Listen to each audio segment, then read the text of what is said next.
Hello lovelies and welcome back to Let's Play Hollow Knight. Welcome back to the sewers underneath the City of Tears, which is one of the more horrendous areas of Hollow Knight. Not the most horrendous though, I can tell you. It'll be a few videos from now, but I've certainly found a much more horrific area. Let me put it this way, if like me you happen to be an arachnophobe, you might want to consider skipping it, because it definitely excited my arachnophobia, I can tell you. Anywho, we're here at the moment in this very difficult area near the boss. If you remember last time, we defeated the Fluke Mom, the big sort of hideous, gribbly, slightly Resident Evil monster. Oh, there's my souls, by the way. My, what do they call them? Regrets. This is a difficult place to fight him, actually, because of all the enemies around. But as we were killing the Fluke Mom, it killed us too. So now we have to go back and see what it was we missed, because there's definitely something past it that we didn't get. So I'd imagine a charm of some description, or an ability, or something like that. So that is where we are headed. The path back to it is actually really difficult. There are lots of these worm enemies about, and they are tough. They're actually some of the higher tier enemies in this game. Very difficult to throw off. They take a lot of damage. They're kind of cool, actually. I was thinking of, like, modelling something for a Warhammer 40,000 Death Guard army based on them. I think they'd be very easy to model with modelling putty. And you could make something really fun out of them, like Beasts of Nurgle or something like that. Anywho, slightly off topic, but there we are. But yeah, Hollow Knight, it's so cool. It's such a lovely game. I haven't been reading like about what's ahead or anything like that, because I don't want to spoil it, but I've just been reading a little bit about the lore and what people theorize about the lore. It's really fascinating. It's, as I hoped, a lot of it is left vague. A lot of it is left up to implication. So you have to sort of put it together yourself, which I really love. I really love. I think that's a very subtle and interesting form of storytelling. It's one I deploy a lot.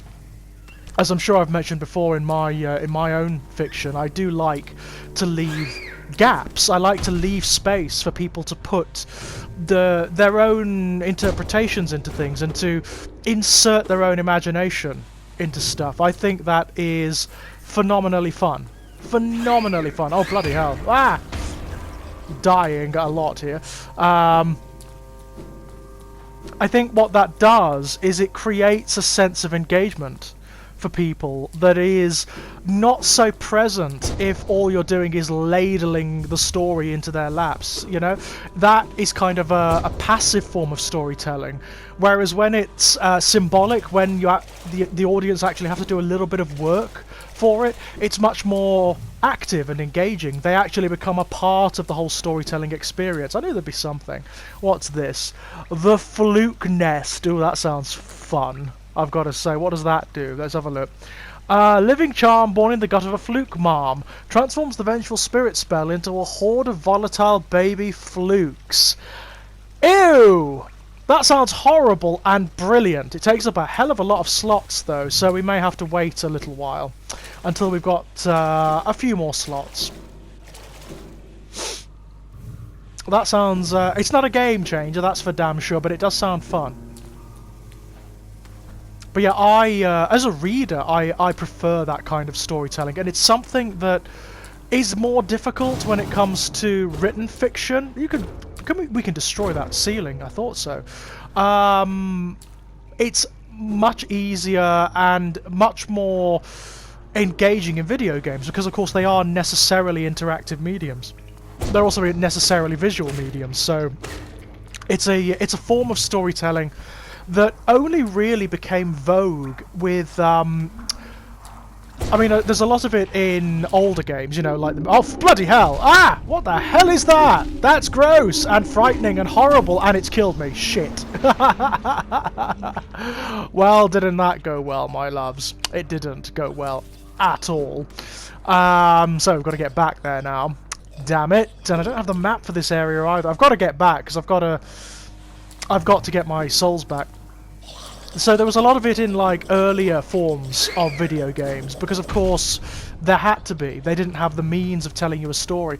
Then that kind of went away with the advent of the 32-bit era, like the PS1 era. You had this situation because you had voice acting, you had cutscenes and that kind of thing in video games, where the forms of storytelling became much less sophisticated. They became much more passive in a way, where it was just like bits of game, cutscene, bits of game, cutscene, and that's how the storytelling went.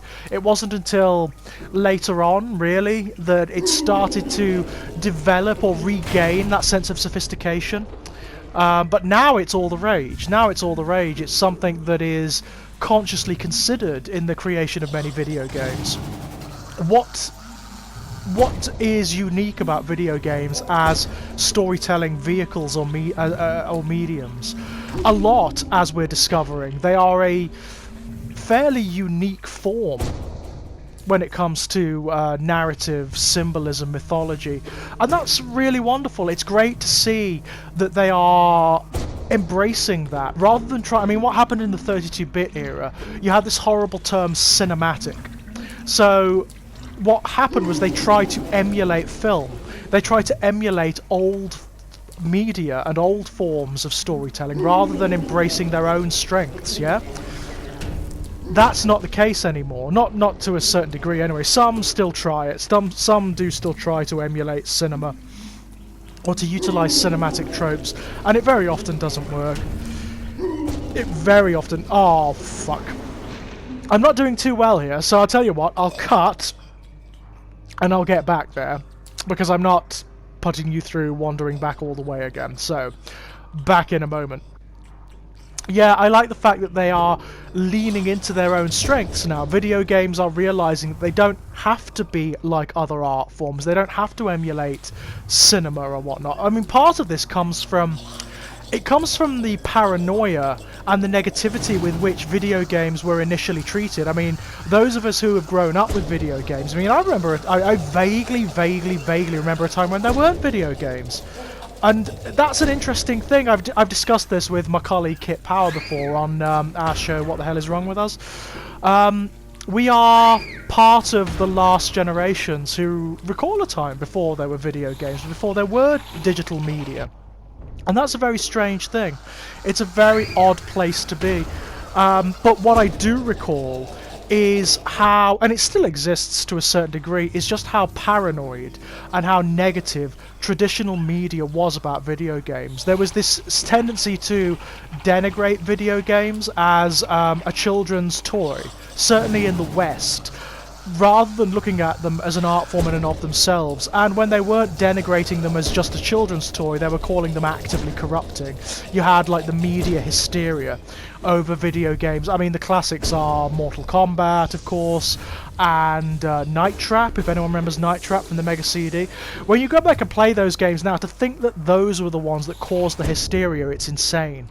It demonstrates just how profound the news media cultivated paranoia over video games actually was, to the point whereby, you know, not to put too fine a point on it, but certain older generations, certainly those who were parents whose children were growing up with video games, were actively buying into these narratives, these mythologies of paranoia and nonsense. You had a similar thing happening around the same time, like the 1980s in the US with Dungeons and Dragons.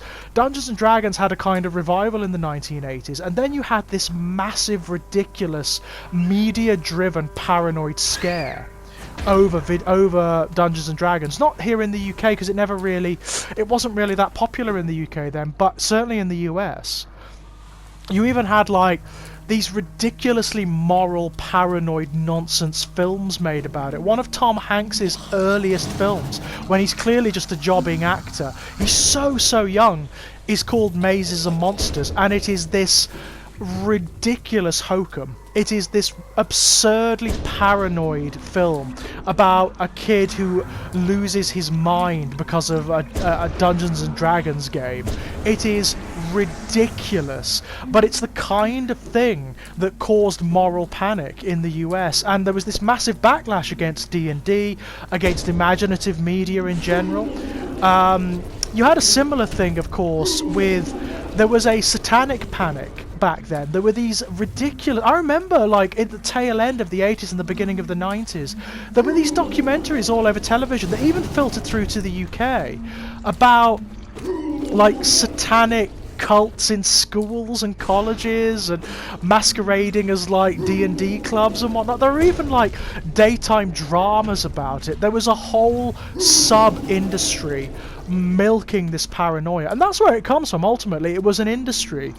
It was an industry that made a lot of money from the paranoia of parents, and it was... None of it was true. The satanic panic and the Dungeons and Dragons panic and paranoia, none of it was true. There wasn't even like a story you could refer to where there was a basis for it. And that's also true of many of the video game paranoias as well. I mean, Night Trap of all fucking things. Has anyone out there ever played Night Trap? Have you ever seen Night Trap? It's ridiculous. It's such a hokum game, and it would have been forgotten were it not for the fact that it's one of the key games that it caused the establishment of the ESPA, the video games rating system in this country. It came about because of two games, Mortal Kombat and Night Trap, of all bloody things. Then you compare and contrast that with video games that are way older but caused no moral panic at all because nobody even knew they existed. Things like, oh, I'm not doing well here. Again, I will cut and I will get back to where I need to be. There we go. These things are really hard, these big worms. Look at the amount of damage they do to you. And they're fast. I think they're meant to be more like... You're not meant to fight them. They're meant to be more like environmental hazards more than anything. But yeah, games like Darkseid, for example, for the Amiga, which was the very first horror game I ever played, that was ancient. It's a horror game based on the artwork of H.R. Giger, and H.R. Giger was actually involved in it. All of the aesthetics of the game are taken from H.R. Giger paintings.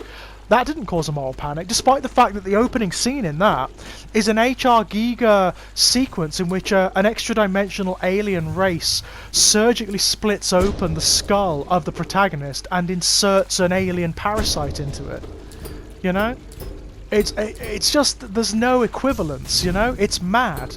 Night Trap hasn't got anything in it. It's ridiculous. It's a silly game. It's more like a teenage comedy than a horror game, to be perfectly honest. It's so and of course when you actually go back and read the actual accounts from that era, the articles that were written about it, it's so bloody clear the people writing them had never played the game at all and hadn't even done any research into it. Where the bloody hell are we? What the hell? The junk pit. Look at this. This is new. This is completely new. I've never been here before. Oh, there's lots of geo down here. Oh, hello. What the hell is that? Something sealed down here. Ooh, that's creepy. A cocoon chained with a simple lock. Haven't got a simple key, unfortunately.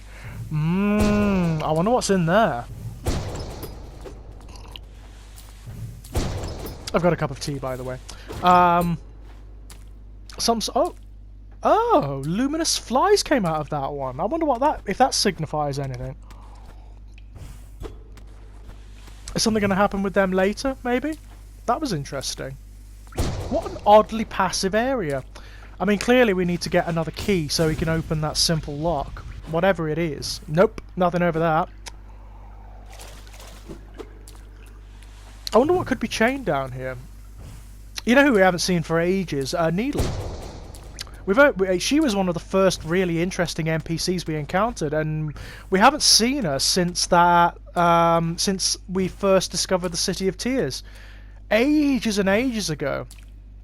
Which is a shame because I like her. Although I do have a horrible, horrible feeling we're going to end up killing her at some point. Just a feeling, you know. Hello. What's this all about? Another area. And time for a shortcut, maybe? There are so many destructible walls and ceilings and things in this game. It's chock-a-block full of secrets and... Hello. Oh, we're near the sewers in the City of Tears, but we're also near the fungal area.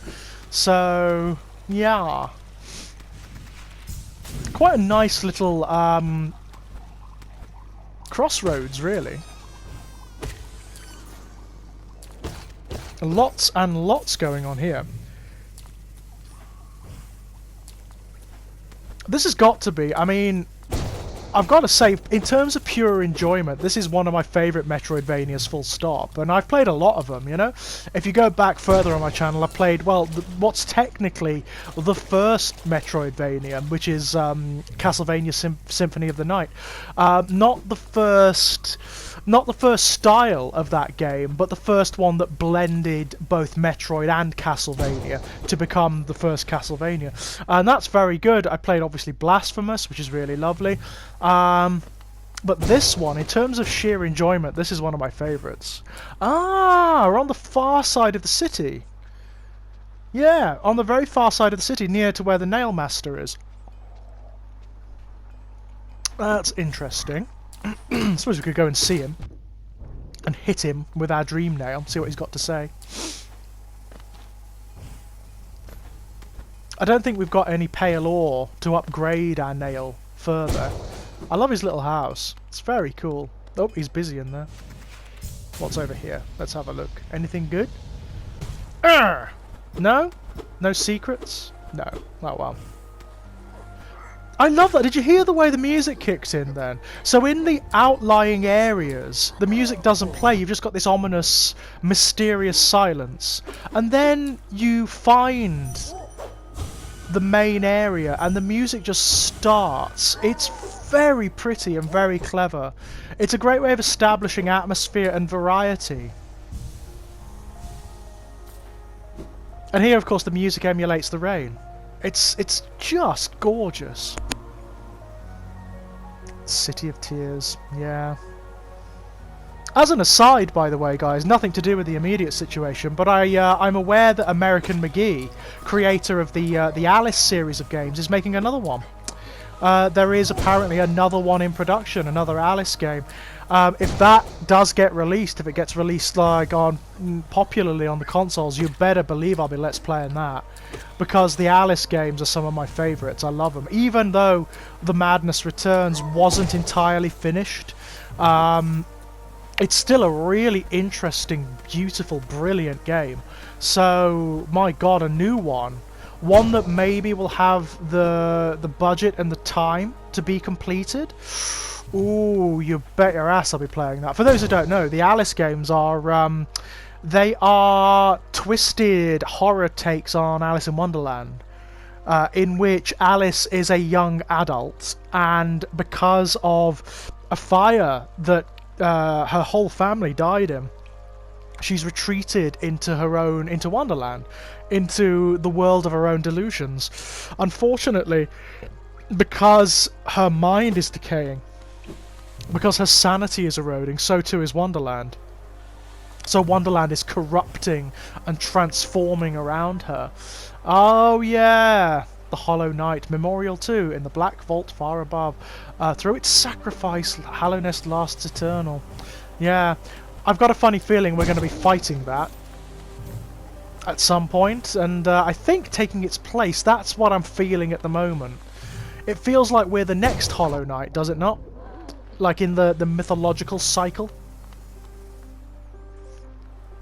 But yeah, I will Let's Play the shit out of a new Alice game.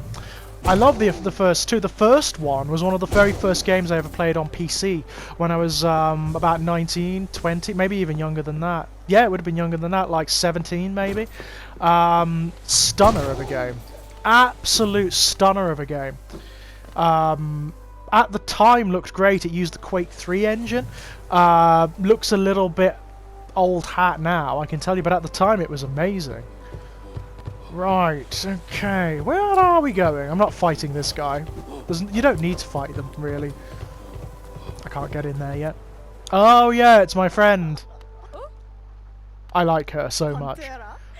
Oh yeah, I've heard her say that. Eternal Emilitia, yeah, blah blah blah blah. She's a bit of a snob, that one. But she's fun because, well, she's obviously lost a few of her marbles, and I kind of like that about her. I get the impression she wouldn't be half as fun Were she her original self?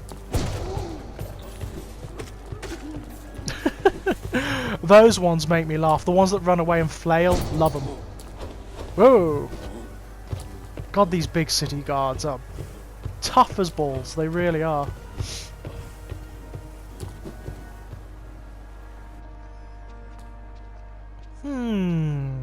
What I want to do is go back to the resting grounds, because I need to. I've got loads of dream essence. I mean, absolutely tons. I can upgrade the dream nail now, I think. Ah! Let's have a look. Ah, it's just up here. It's not terribly far away. Yeah, through this way. And I need to talk to the moth shaman as well. I do recall there's a couple of locked doors up there as well.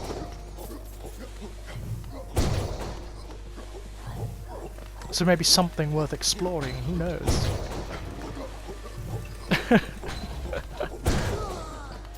I will never, ever, ever not find the vocalizations in this game charming. I mean, charm is a big thing in these 2D games these days because, you know, the standard is for most games to be very impressively three-dimensional. Two-dimensional games tend to rely on their aesthetic charm.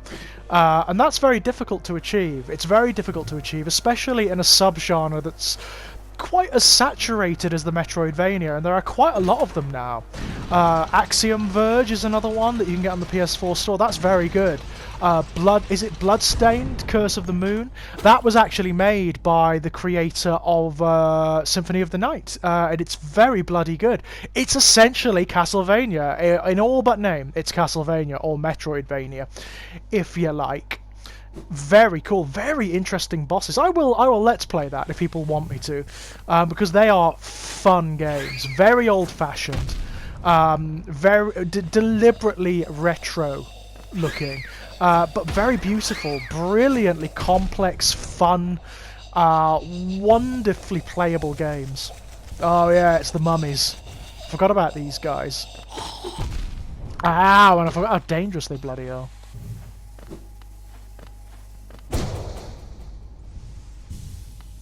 In fact, what I might try to do as well is see if I can play some of the other Castlevania games, the Metroidvania ones, because they're fun. You know, they're lots of fun. You can get a Konami collection, I believe, that has some of the older Castlevania games on them. It may be even some of the Super Nintendo ones, which are really good. The NES ones, I mean, I know they're historical, but they don't really stand up to present day playing. There are a lot of them are very annoying because they're so bloody hard, you know. Particularly Castlevania 3. Castlevania 3 is a son of a bitch. It's so difficult. But yeah, I know it's not really popular. I like the second one, Simon's Quest. People hate Simon's Quest. I kind of like it. I like how oblique it is. It's you know, the fact that there's stuff in it that you would never figure out. You would never figure out unless you had a walkthrough or something like that. I kind of like it. Ah, yes. To protect the vessel, the dreamers lay sleeping. One of you's dead. Monomon is the one we've killed. The teacher in her archive, surrounded by fog and mist. Lurien, the watcher in his spire, looking over the city. Yeah, that's the one with the one eye, and then you've got the beast, haven't you? All right. It's the teacher we've done away with, I do believe. Or rather, who allowed us to do away with her. I mean, she invited it, didn't she? Invited oblivion, which, you know, after so long just sustaining in a dreamlike non-existence, I imagine that's quite pleasant. Okay, right, let's go see the moth, if we can. I'll just save it here, just in case, because you never know with this game. Oh yeah, he was here. No, no, no, no. Yay! There we go. Oh! Oh, we haven't activated this yet. Ah, okay. Hey, there he is. One of my friends. What's he got to say?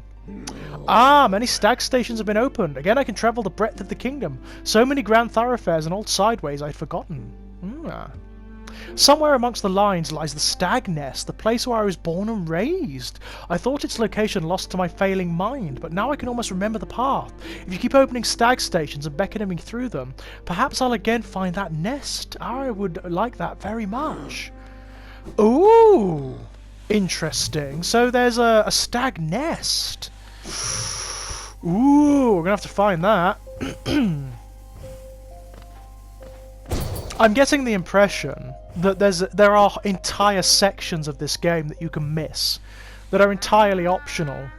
Hello! What have you got to say? What are you doing, poking about in a dusty old mind like mine? Nothing of worth is hidden inside, believe me. He knows we're doing it. But keep probing the world around you with your dream nail. Hidden things will reveal themselves. Oh, I know. Ah, Wielder, you've returned. Let me have a look at the dream nail. Ah, your dream nail holds over 200 essence. You're proving your talent in its collection. Yay! Have you seen that great door just outside? My tribe closed it long ago and forbade its opening. But you're going to open it, aren't you? Ah, but as far as I can tell, I'm the only member of my tribe still breathing. That means I needn't feel bad about breaking a taboo. As proof of my belief in you, I'll open the door. Thank you very much. Why are you being so kind? There, the door is open and you can enter the glade beyond it. Listen closely in there and you may hear the utterings of bugs long gone. Okay, I'll do that. Thank you. Anything else to say? So you've collected 300 essence. Yes, I can see the dreams of this old kingdom are starting to cling to you. Very encouraging. I believe they are, yes. You've certainly made my dreary work here more exciting. Being the caretaker of this place hasn't been very stimulating, I can imagine.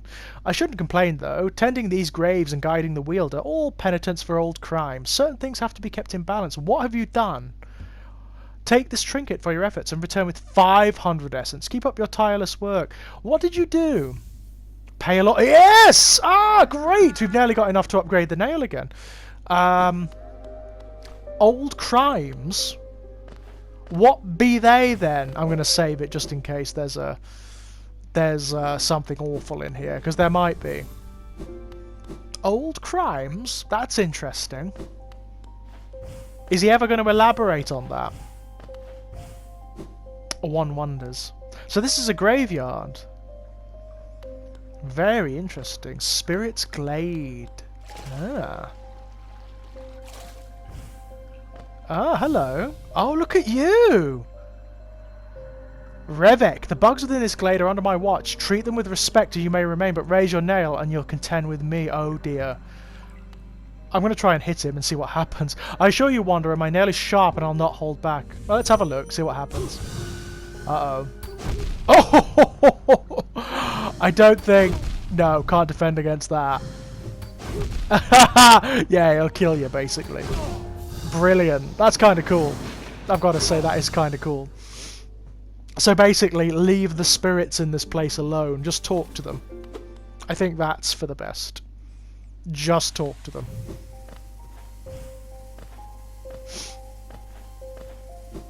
Okie dokie, let's have a look, shall we? And of course, regain my own spirit here. Or dispel my regrets, rather. Hello!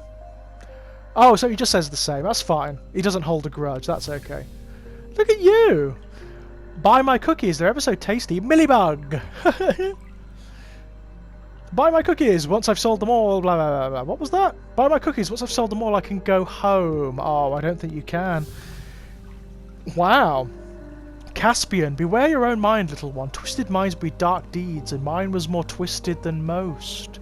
I thought it would be my end, but instead I found this glade, and with it a sort of peace. Wow. Are these, do you think dark thoughts, little one? When hidden behind a visage of it as impassive as your own, I find it hard to tell. So do I. Are these Kickstarter backers? Is that what this is? Is this like the Kickstarter area? Where, characters have a little, you know, people who back to have a little reference for themselves. Dr. Chagax, I used to help others. They were brought to me sick and dying. What difference did it make?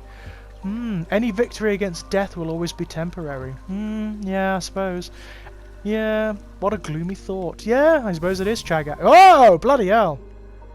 Aitra. Don't fear, little creature. Though a violent rage once possessed me, the peaceful air in this place seems to keep it at bay. Good. Wouldn't want to fight you. My appearance should not cause you worry. Here I am truly at peace. Good to know. Good to know. Look at you! Gatto! Are you a warrior, little one? A true warrior is one who can stand strong in the midst of a storm. I suppose so. Stand strong, little warrior, I shall. I was once obsessed with power, though my time within this glade has shed me of such desire. So the troubled spirits. What folly it was to ever crave such a vicious thing. Yeah, right. Seeking power is a hollow goal. Best to search for other things. Agreed. 100% agreed. Whoa! Groach. We're always left with reminders of the errors we've made. Let your mistakes not burden you, but serve as guideposts on where not to travel. Groach, I like you. These husks around my neck, they're my precious friends. Always there to keep me company, and much better for conversation than the rest of the odd lot around here. Alright. Take your word for it, Groach. Oh my god. I'm glad I don't have to fight these guys. Bloody hell. You're very happy I don't have to fight these guys. 100-nail warrior, do you like my nails, little wanderer? I carry only 3, far less than legends may suggest. Still, each is sharper than the last, and I'd require only one to cut you down. I'll take your word for it. Aren't my nails the most wonderful things? Their gleaming blades so sharp and deadly. Karina, are you admiring my fabulous markings? I'm of a distinguished species, you see, though I've not seen another like me for the longest time. I've never seen another like you. The bleeding eyes are weird, though. You don't seem to bear the markings of rank, though you bear no what are you? Do tell me. Are you a higher being or just another lowly grub? Pass. A little bit of both, I think. I get the impression I may become a higher being at some point. Maybe. Oh, you're beautiful. Perpetus Nu! Are you enjoying your time in our glade? I'd offer advice, though to have made it here, you're obviously quite adept at navigating our world and its perils. Perpetus Nu. You're very impressive for such a small thing. I'm something of a warrior myself, though even I'd hesitate to raise my nail against you. Beautiful design on that one. Oh, molten. Don't fear my rotting form. Though my body sheds and changes, my core remains the same. Ooh, you're creepy. Though my body... Yeah. That's the closest... Oh, bloody hell. Magnus the Strong. All of life's problems can be solved with crushing force. Such a simple mantra and one I've always lived by. Not so sure about that. If you weren't so scrawny, I'd suggest you follow my example. Remember, Tiny Bug, crush your fears, crush your problems, crush your... Oh, okay. Fair enough, will do. Waldy! Don't judge me by appearance. Though my stature is small, I bear a dark soul and a tendency to go berserk in battle. Okie dokie. You wouldn't have the guts to face me anyway. I bloody would. Wayner! Hark, fellow adventurer, are you here heading out into the world? I'd join you, but it's been so long I fear I'd lose my head. Alright. I'm envious of you facing this world without fear. I could stand to learn from your approach. Okay. Watch out, Wyatt. I have an acidic touch and I wouldn't want you getting burned. It's a protection system of my kind. There's something of a nuisance when it comes to meeting others. Yeah, socially that's a problem, isn't it? Don't get too close. I don't wish to cause you harm. Alright. Oh, a spider. I'll see you soon, she said, though that was long ago. I wonder where she went. Ah, Hex. Ah. Go bother someone else. You're not the one I'm waiting for. Oh, that's sad. Ah, a wanderer. Thistlewind. I've been many places and done a great many things, but I suspect you will outdo me by far. I've long ceased travelling the caverns of Hallownest, and I suspect they're now far more dangerous than in my journeys, though with your capable air I'm sure you'll do fine. Very cool. Good luck, it's a vast world out there. Agreed, it is, it's massive. Boss, I came from far away to reach this place, though my shell may seem foreign, beneath it I am a bug the same as you. You too are a warrior? I see your nail, but your shell seems underdeveloped. In your current state, to travel a land as dangerous as this seems unwise. Yeah, suppose so. Oh, there's a dreaming tree around here. Look, I can see the dream catchers hanging. There we go. I knew there was one around here somewhere. Righty-ho, let's play this game then. So that's like the technical purpose of this area. But really, I imagine it's sort of a Kickstarter or backers area, you know? All of these characters, I imagine, are from people who helped to fund the game. which is kind of cute, really. And also, it's a very lovely way of emphasising a little bit of lore, isn't it? A bit of background for Hallownest. All of these characters came here for different reasons and different purposes and all died. Perpetuus Nu is my favourite. I love the design and the name is great. Perpetuus Nu. It's beautiful, that is.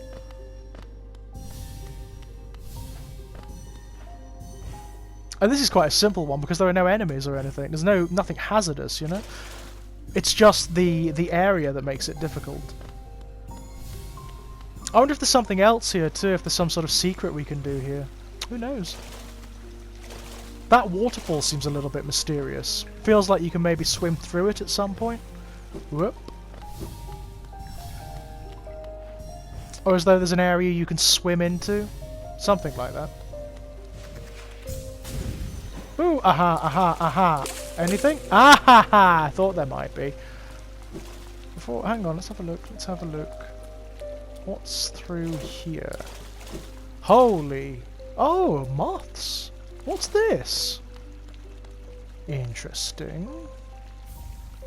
King's Idol, okay, cool. Anything else? No, I don't think so. Nope, can't hit you with a dream nail. Oh well. Interesting. I love secrets like that. Okie dokie, nearly done. I like these dream tree moments. I think they break up the game really well. It's a subtly different form of platforming and gameplay from the rest of it. Oh, I think there's one or two left. Nearly done. I love this area. It's beautiful. Beautiful. And I love the passivity of it as well. The fact that it's just storytelling. There's hardly anything else to it. Now, how do we get that one? It's like... Ah, there we are. Oh, there's still a... Oh, no, that's it. We're done. Yay! Okie dokie. I think we can leave now.